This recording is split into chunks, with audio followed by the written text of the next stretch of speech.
माझ्या गॅलरीमध्ये खाली एक भिंत आहे. त्या भिंतीवर असा स्टीलचा डबा भरून ठेवलाय आणि त्यात पाणी भरून ठेवलं की चिमणी, कावळा, कबूतर येऊन पिऊन जातो. आणि हा जो गोलू आहे, हा गोलू पण याच भिंतीवर येतो बरं का.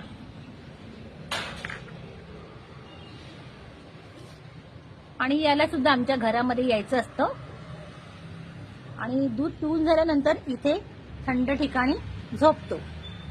याला घरात यायचंय पण येऊ शकत नाही. कारण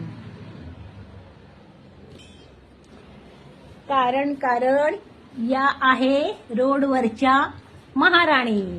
राणी मस्तपैकी झोपली आहे.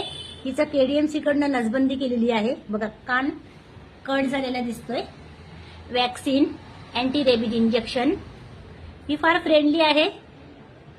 उष्णता आहे, झोपायला जागा नाही, मग पहिल्या माळ्यावर येऊन झोपते.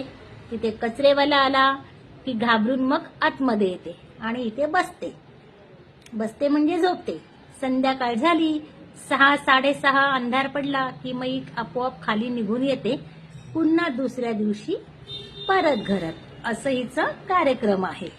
हिच्या भीतीने गोलू आतमध्ये येत नाही आणि गोलूच्या भीतीने गॅलरीमध्ये पक्षी येत नाही.